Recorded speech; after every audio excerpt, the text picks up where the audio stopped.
하나님의 방법은 사람입니다.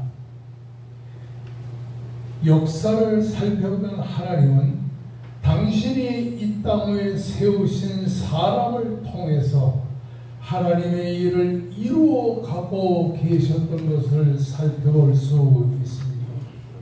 어느 시대나 하나님은 당신의 일을 당신의 선택한 사람을 통해 항상 달성해 가시는 것입니다. 하나님이 이스라엘 백성들을 애굽에서 인도내는 출애굽기의 상황을 하나님이 예비한 모세를 통해서 완성하셨고 40년의 광야 생활을 거쳐 가나안 땅에 들어간 이후에 하나님의 여호수아를 통해 가나안 정복을 완성하셨습니다. 시작 시대를 보게 되면 선지자 엘리야를 선택하셨던 것처럼 훗날 하나님은 세계 선교의 문을 바울 사도를 통해서 이루어 나가신 것을 보게 되는 것입니다. 오늘 본문의 말씀은 사악한 아합과 이세벨의 시대에 선지자 엘리야를 통해 어떻게 역사에 가셨는가 하는 것을 보여주고 있는 것입니다. 이러한 관점에서 그 사람이 어떠한 사람인가를 살펴보는 것은 무엇보다도 중요하며 내가 어떤 사람이 되어야 하는가 하는 것은 무엇보다도 중요하다고 하는 말씀인 것입니다. 본문의 말씀을 엘리야가 악독한 왕 아합에게 대항하던 일과 갈멜산상에서 바알의 선지자 450명과 싸워 승리한 사건을 기술하고 있는 것입니다. 그리고 이 사건을 통해서 엘리야의 사람 됨됨이를 살펴보는 동시에 오늘날 우리가 어떠한 사람이 되어야 할 것인가를 이 본문을 통해서 배우게 됩니다. 첫째로 엘리야는 도전의 사람이었습니다. 엘리야의 삶은 도전하고 또 도전하는 도전의 연속이었던 것을 보게 된 것입니다. 엘리야의 도전은 사악한 왕 아합과 그의 아내 이세벨에 대한 도전이었습니다. 그리고 불의와 불금에 대한 도전이었고 죽음에 대한 도전이기도 했던 것입니다. 이런 도전을 위해 엘리야의 도전은 목숨을 걸고 한 도전이었습니다. 오늘 보면 18장 1절의 말씀을 보면 이렇게 기술되어 있습니다. 많은 날이 지나고 제3년에 여호와의 말씀이 엘리야에게 임하여 이르시되 너는 가서 아합에게 보이라 내가 비를 지면에 내리려고 말씀했습니다. 이 말씀 중에 많은 날이 지나가고는 너는 야일 라빔이라고 하는 히브리 말인데 세월이 상당하게 많이 흘렀다는 것은 흘러갔다는 사실을 지금 일컫는 말로서 엘리야가 사르밧 과부의 가족에 숨어서 그 집에서 신세를 지며 산 일이 3년의 세월이 흘렀다는 것을 일컫고 있는 말씀인 것입니다. 아마도 엘리야는 자신의 사명이 이제 다 끝났다고 생각했던 것 같습니다. 엘리야는 아합에게 감옥을 선포하고 3년의 시간이 흐르는 동안 그리 시내가에 숨어 살기도 하고 사르밧 과부의 집에 머물러 있기도 하면서 이제는 내 사명이 다 끝났다고 생각했던 것 같습니다. 그리하여 감옥을 이어오는 자신의 사명은 이제 끝마금이 됐다고 생각할 그때 하나님은 엘리야의 생각과 달리 아합에게 또다시 도전하고 새로운 도전을 할 수 있는 사명을 허락해 주었다고 하는 사실인 것입니다. 오늘 이 본문에서 이렇게 계속합니다. 너는 가서 아합에게 보이라 내가 비를 지면에 내리라. 엘리야의 생애의 도전의 연속이었던 것을 이 본문이 우리에게 강조하고 있는 것입니다.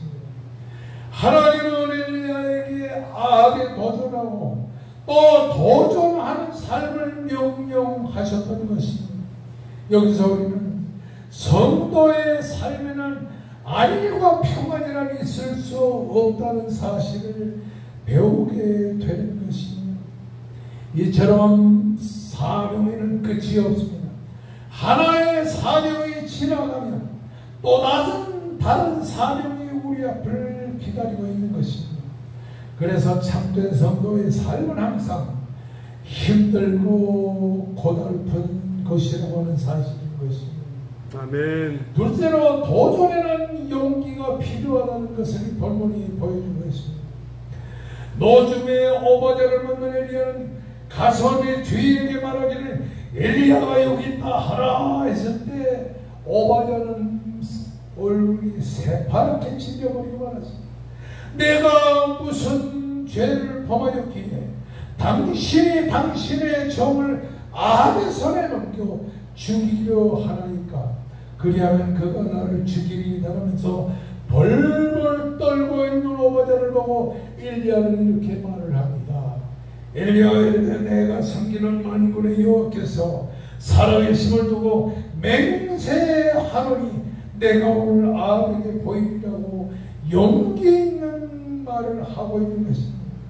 오바댜를 만나 자초지종을 전에 들은 아합이 엘리야를 만났을 때 이스라엘을 괴롭게 하는 자야 너냐 소리를 들었을 때 엘리야는 말합니다.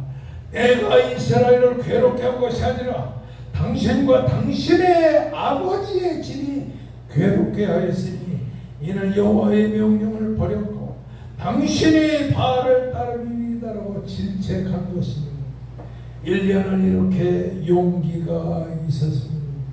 북왕국 이스라엘의 모든 백성들이 왕권을 가지고 절대권을 휘두르면서 온 이스라엘 백성들로 하여금 하나님을 떠나서 바알 우상을 섬기게 했던 아합을 대적하지 못하고 벌벌 떨고 있었을 때 엘리야는 아합의 번뇌에 도전하고 맞서 싸웠다고 하는 사실인 것입니다. 이렇게 엘리야는 용기가 있는 사람이었습니다. 그러면 엘리야의 용기는 어디서 나온 용기입니까? 그것은 그가 살아계신 하나님을 믿고 또 믿었기 때문이라고 하는 사실인 것입니다. 우리가 잘 아는 열왕기상 17장 1절의 말씀을 보면 길르앗에 우고하는 자 중에 디세 사람 엘리야가 아합에게 말하되 내가 섬기는 이스라엘의 하나님께서 살아계심을 두고 맹세하느니라 말합니다. 그러면 열왕기상 18장 15절의 말씀에도 엘리야가 이르되 내가 섬기는 만군의 여호와께서 살아계심을 두고 맹세하느니라 말합니다. 이렇게 엘리야는 하나님이 살아계심을 믿었기 때문에 용기 있고 새로운 힘을 얻을 수 있습니다. 오늘 우리도 살아계신 하나님이 우리의 하나님이라는 사실을 믿게 되면 우리는 죽음에서도 용기를 낼 수 있고 병나에 걸려서도 용기를 낼 수 있고 실패와 고통 속에서도 용기를 낼 수 있다는 사실을 알아야 되겠습니다. 아멘. 따라합시다. 살아계신 하나님, 살아계신 하나님 의지하다. 그렇습니다. 아멘. 아무리 팬데믹이 지금 이 세계를 지배한다 할지라도 전염병이 전 세계를 지배하며 그리고 경제적으로나 영적으로 좌절할 수밖에 없는 상황이 있다 할지라도 하나님은 지금도 살아계셔서 내 인생의 삶의 역사하시고 나를 지켜주시고 나와 함께 하시는 살아계신 하나님입니다. 아멘. 이렇게 믿으면 우리는 용기를 가질 수 있다고 하는 사실인 것입니다. 세 번째로는 도전하는 삶에는 동력자가 필요하다고 하는 사실인 것입니다. 오늘 이 본문의 말씀을 보면 이 엘리야의 동력자는 오바댜였습니다. 오바댜는 여호와를 섬긴다라는 뜻입니다. 노예처럼 섬긴다는 말입니다. 종처럼 섬긴다는 말입니다. 이렇게 놀랍게 하나님을 섬기는 동력자인 오바댜가 가장 어려운 시기에 엘리야의 동력자로 활동하게 됐다는 사실인 것입니다. 오늘 본문 3절의 말씀을 보게 되면 아합이 왕 맡은 자 오바댜를 불렀으니 이 오바댜는 여호와를 지극히 경외하는 오바댜는 어떤 사람입니까? 엘리야의 동역자인 오바댜는 어떤 사람이에요? 여호와를 지극히 경외하는 사람입니다. 12절의 말씀을 보게 되면 당신의 종은 어려서부터 여호와를 경외하는 자라고 스스로 고백을 하는 것을 보게 됩니다. 여기 어려서부터라고 하는 말은 어린 갓난아이 때로부터 시작하여 사춘기에 이르는 이런 나이에 이르는데 오바댜는 그런 청소년의 시대까지 여호와를 경외하고 또 경외하는 사람이라고 하는 말이에요. 여기서 우리는 오바댜가 그 부모로부터 신앙을 전수받으면서 신앙의 교육을 잘 받았던 것을 우리가 보게 되는 것입니다.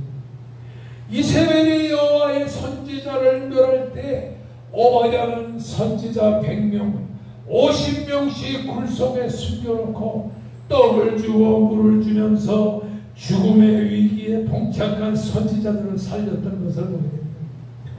여러분 여기서 우리가 생각하는 것은 이세벨이 여호와의 선지자를 멸할 때는 그 선지자 100명이 어디에 있었는가? 50명씩 동굴에 숨어 있었는데 그 50명씩 동굴에 숨어 있던 것은 저 북쪽에 있는 산들입니다.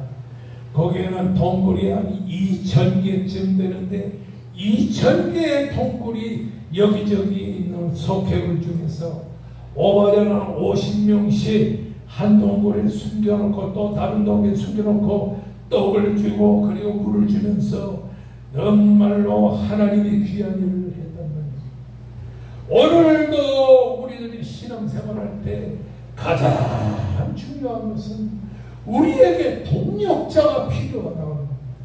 신앙생활을 홀로 하는 것이 아니라 내 인생의 동력자가 나와 함께 힘을 합칠 때 우리의 신앙은 새로운 힘을 얻을 수 있다고 하는 사실인 것입니다. 아멘. 여러분 열왕기상 18장 22절의 말씀을 보면 엘리야가 백성에게 이르되 여호와의 선지자는 나만 홀로 남았거늘 바알의 선지자는 450명이라고 말했습니다. 그런가 하면 열왕기상 19장 10절의 말씀을 보게 되면 내가 여호와 하나님께 열심히 특별하다고 말합니다. 그리고 칼로 주의 선지자들을 아합이 죽였는데 오직 나만 홀로 나왔단 말이에요. 엘리야가 이렇게 힘을 잃어버릴 때는 자기는 혼자밖에 없다고 나 홀로 신앙생활을 한다고 이렇게 부르짖을 수밖에 없었던 그런 때인 것입니다. 아합의 시대에 신앙을 지킨 사람은 오직 자기 혼자뿐이라고 생각했지만 오바댜는 용기 있는 헌신을 통하여 살아남은 선지자 100명을 통해서 엘리야의 배후에서 엘리야와 함께 신앙의 동역자가 됐다는 사실을 보게 되는 것입니다. 여러분 전도서 4장의 말씀을 보게 되면 두 사람이 한 사람보다 나은 그들의 수고함으로 좋은 상을 얻을 것입니다. 허물건지 넘어지면 하나가 그 동물을 붙들어 일으키느니라. 홀로 있어 넘어지는 붙들어 일으킬 자가 없는 자에게는 화가 있으리로다. 두 사람이 함께 놓으면 따뜻하려니와 한 사람이면 어찌 따뜻하냐. 한 사람이면 패하겠거니와 두 사람이면 맞설 수 있나니 삼겹줄을 쉽게 끊어지지 아니하는. 아멘. 신앙의 동력자를 잃어버리면 안 돼. 신앙의 동력자가 나와 함께 있으면 약한 사람도 새 힘을 얻을 수 있으며 무너졌던 사람도 다시 일어날 수 있다고 하는 사실을 믿으시기를 주의 이름으로 축원합니다. 아멘. 마태복음 18장 19절의 말씀을 보게 됩니다. 진실로 다시 너희에게 이르노니 무엇이든지 너희가 땅에서 하면 하늘에서도 매일 것이요 무엇이든지 땅에서 보면 하늘에서 풀리리라. 진실로 다시 너희에게 이르노니 너희 중에 두 사람이 땅에서 합심하여 무엇이든지 구하면 하늘에 계신 내 아버지께서 그들을 위하여 이루시리라고. 아멘. 합심하는 것이 중요합니다. 아멘. 비록 우리 백합전원교회가 얼마 안 되지만 이 몇십 명의 백합천을교회 한 사람 한 사람이 합심해서 하나님께 구하면 하나님의 놀라운 역사가 일어나게 된다고 하는 사실인 것입니다. 아멘. 로마서 8장 28절 말씀 보게 되면 우리가 알거니와 하나님을 사랑하는 자고 그 뜻대로 부르심을 입은 자들에게는 모든 것이 합력하여 선을 이룹니다. 아멘. 합심 합력하면 선을 이루게 된다고 하는 사실을 이 성경이 우리에게 강조합니다. 기도도 합심 합력해야 됩니다. 예배도 합심 합력해야 됩니다. 남편과 아내도 합심 합력해야 됩니다. 부모와 자식도 신앙생활에 합심 합력해야 될 것이라는 사실인 것입니다. 이렇게 신앙의 놀라운 도전과 사명을 감당하던 엘리야, 그는 아합에게 말합니다. 그 아합왕을 향하여 말합니다. 바알의 선지자를 모으세요. 그리고 아세라 선지자를 모으세요. 그러니까 바알의 선지자가 450명, 아세라의 선지자가 400명. 갈멜산상에 올라가서 엘리야와 말합니다. 이제 너희가 하나님 앞에 제사를 그리고 하나님을 대적하여 너희 바알의 선지자들이 하나님께 아우성치며 기뻐해라.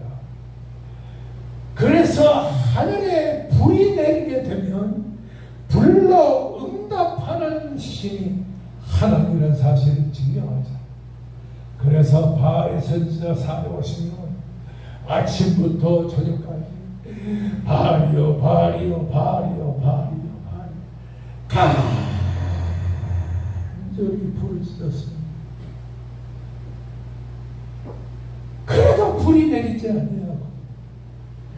그들은 지쳐가지고 주저앉았을 때 하나님의 사람 엘리야는 이스라엘의 온 백성을 불러모아 그리고는 하나님께 두 가지를 따라했습니다.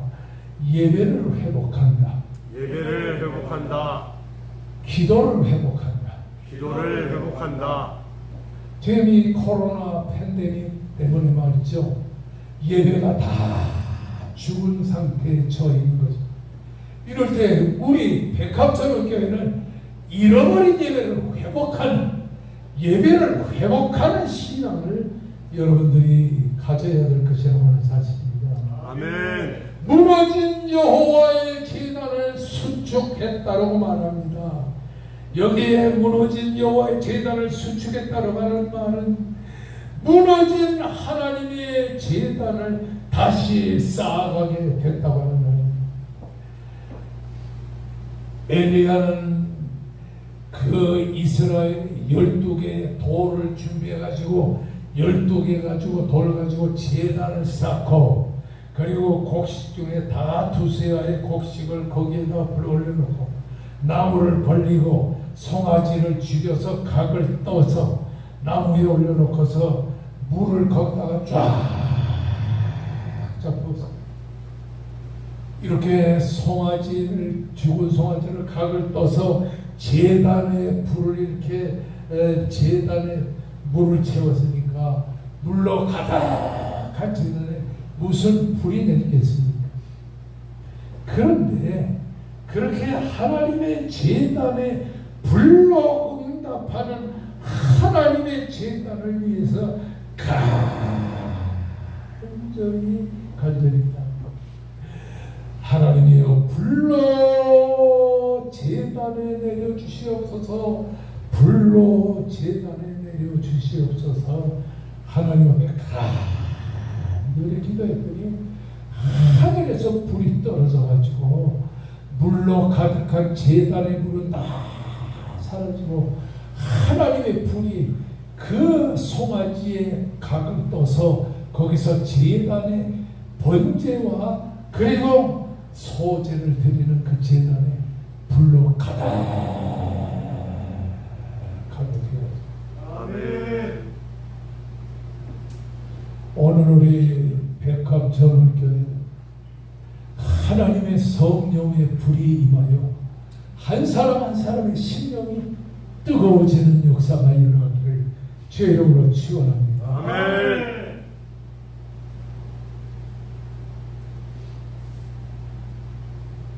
우리 교회에 황 사장님이 양곡잡을 하는데 제가 한 달 전부터 부탁을 했어요. 우리 아버지가 있던 기도망토를 내가 세탁을 해서 그거 48년이나 된 기도망토를 아들한테 주었는데 내가 기도망토를 하나 만들어야 돼서 그래서 발에 끌리게 기도망토를 만들고 그리고 그 기도망토 속에 이렇게 양토를 좀 대가지고서 내가 이번 겨울부터 9월달부터 산에 한 구덩이에 올라가서 기도망토를 입고 하나님 앞에 간절히 기도할 테니까 황 사장님 그렇게 만들어주세요. 그래도 황 사장님이 동대문에 가가지고서 그 기도망토 만들 것을 속에 털까지 해가지고서 그저께까지 그 기도망토를 다 만들었는데 우리 아버지가 만든 기도망토보다 더 멋있게 만들었어요. 아멘. 그렇다고 아들한테 가서 아들아 할아버지 기도망토를 나한테 다시 돌려주려면 돌려주겠어요? 할아버지가 10년을 있고 내가 36년을 있고 그리고 우리 아들이 10년을 있게 해가지고 56년을 익은 기도망토가 다 낡았는데 나는 이제 새 기도망토를 입고 이제 이 십자수에서 기도하게 됐어요. 여러분 엘리야가 하나님의 제단에 그 불러내리는 제단을 수축하되 그 제단에 불이 내리도록 무너진 제단을 다시 쌓았습니다. 이처럼 우리도 무너진 예배의 제단을 다시 쌓아야 될 줄로 믿습니다. 아멘. 어떤 일이 있어도 세상의 일보다 하나님의 제단, 하나님에게 예배드리는 예배의 제단은 절대로 잃어버려서는 안 됩니다. 따라합시다. 예배의 제단을 쌓자. 예배의 제단을 쌓자. 가정 제단을 쌓자. 가정 제단을 쌓자. 기도의 제단을 쌓자. 기도의 제단을 말씀의 제단을 쌓자. 말씀의 제단을 은혜의 제단을 쌓자. 은혜의 제단을 쌓자. 주님의 재림이 가까우니때 우리는 기도를 쉬지 않아요. 그리고 말씀 읽는 걸 쉬지 않아요. 은혜 생활을 쉬지 않아요. 그래서 누가 보든 안 보든 간에 하나님께 제단을 쌓고 기도하고 말씀 연구하고 은혜 생활을 하고 가정 제단을 쌓고 그래서 무너진 가정의 제단을 회복하며 하나님께 나와서 헌신하는 여러분과 제가 되어야 될 줄로 믿습니다. 아멘. 둘째는 기도의 생활을 회복해요. 첫째는 예배의 제단을 회복하고 둘째는 기도의 제단을 회복하시기를 바랍니다. 아멘. 36절의 말씀을 보면 저녁 소제 드릴 때에 이스라엘의 역사가인 요세포스는 저녁 소제 드릴 시간을 오후 3시로 보았습니다. 오후 3시는 사도행전 3장 1절의 말씀을 보면 베드로와 요한이 오후 3시 그러니까 9시 그 시간에 기도하러 하나님의 성전으로 올라갔던 것처럼 이 엘리야는 저녁 소제 드리는 오후 3시에 하나님 앞에 나가서 간절히 이스라엘의 사람들은 5가지 제사가 있어요. 번제와 속죄제와 소제와 이런 제사가 5가지가 있는데 그 중에 소제는 번제를 위시해서 속죄제까지는 전부 양이나 소를 잡아서 피를 흘려 제단을 쌓는 거지만 소제는 아침과 저녁에 하나님 앞에 곡식을 드려서 곡식으로 떡과 과자를 만들어 가지고 하나님 앞에 제사를 드렸던 것입니다. 그래서 이 엘리야가 아침과 저녁 시간에 소재 드리는 그 시간에, 저녁의 소재 시간에 하나님 앞에 간절히 나가서 기도했습니다. 37절의 말씀을 보여드리면 이렇게 부르짖었습니다. 여호와여, 내게 응답하소서, 내게 응답하소서. 이 엘리야와 이스라엘 백성들은 하나님 앞에 여호와여, 내게 응답하소서, 내게 응답하소서 두 번 딱 기도했는데 하늘에서 불이 내려가지고서 놀랍게 성령으로 역사했다는 말입니다. 따라합시다. 기도에는 반드시 응답이 있다.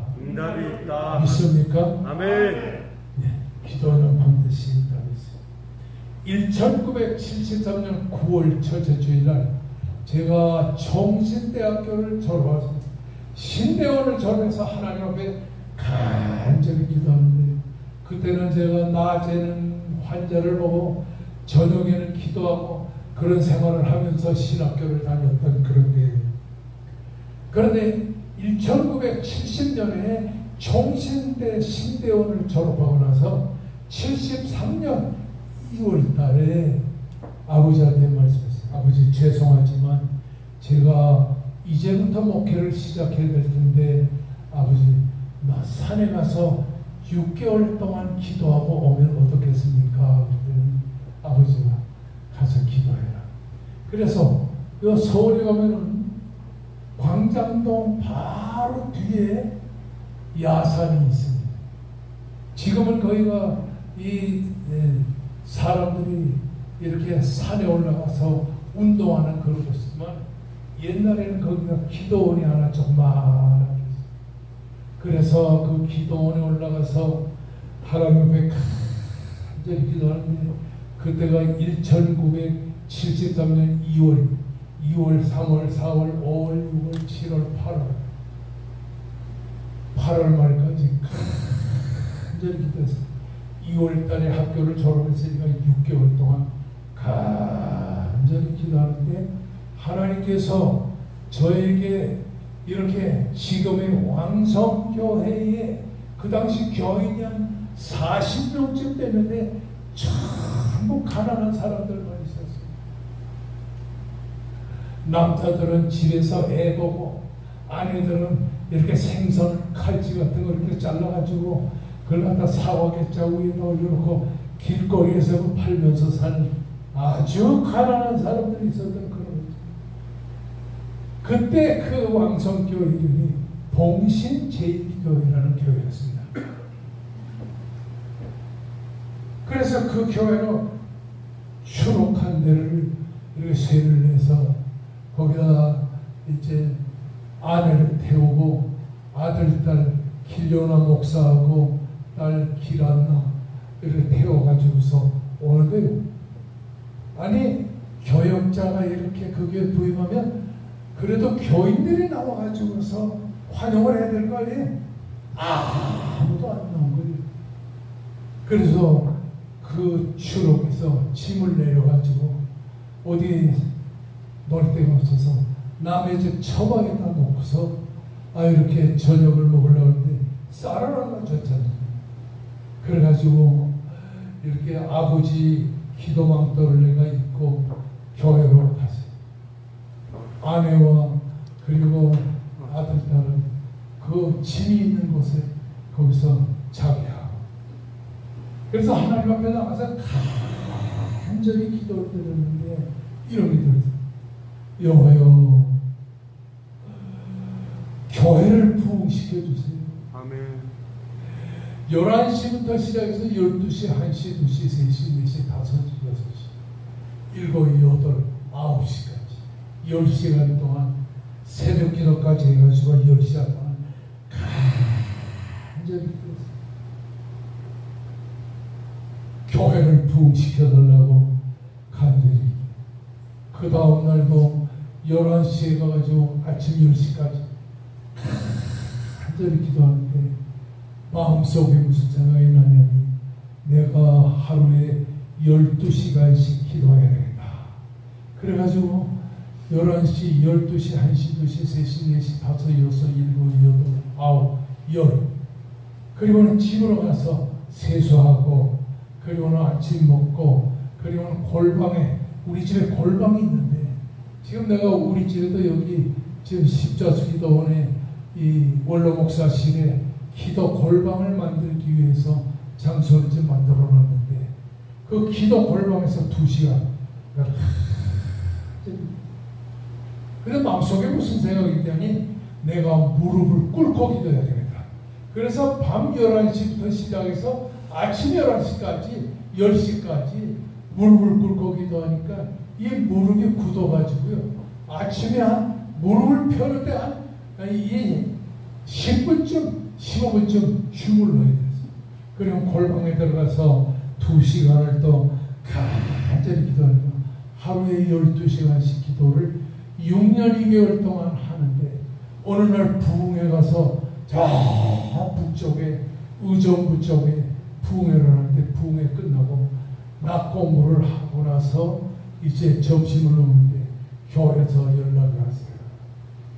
전화를 받아보니까 뭐라고 목사님 절간이 무너졌습니다. 바로 왕성교회 뒷집이 절간인데 그 절간이 완전히 무너지. 절간의 주문 감옥에 들어가. 그래서 그 절간을 우리가 사가지고 지금의 왕성교회를 졌는데 지금의 왕성교회 강단 그 자리가 바로 절간의 중이 목탑도들이거든. 엘리야의 하나님은 어디 계시냐라고 말하는 거죠. 저는 목회하면서 왕성교회 41년 동안 목회하는 동안에 절간이 무너지고 무너진 곳에 살아계신 하나님의 성전을 짓는 놀라운 은혜를 체험하게 됐던 것입니다. 아멘. 이렇게 은혜롭게 하나님 앞에 기도하는데 처음에는 부흥시켜 주시옵소서. 교회가 부흥해야 밥을 먹을 것 같아서. 그런데 교회를 부흥시켜 달라고 하던 그 기도가 어떻게 나겠냐니 절간이 무너지게 주시옵소서. 그래서 6년 2개월 동안에 절간이 완전히 무너지면서 제가 목회할 때 왕성교회 40년 동안 기도하는 목회를 했는데요. 새벽 기도는 물론이죠. 그리고 매일 금식 기도를 했습니다. 하루에 5명씩 40년 동안 새벽 기도부터 그 다음 날까지 5명씩 금식 기도를 했어요. 철야 기도를 했어요. 매일 밤 철야 기도를 했어요. 그리고 금요 철야 기도를 했어요. 그리고 조별 기도를 했어요. 하루에 2시간씩 12명씩이 나와서 이렇게 조별 기도를 했어요. 그리고 지금까지 계속되는 게 목회자를 위한 원로 목사와 당회장 목사를 위해서 매일같이 기도하는 사람이 한 2,000명에서 2,500명이지. 이제 금년도 12월 달이 되면 또 원로 목사하고 당회장 목사를 위해서 간절히 기도합니다.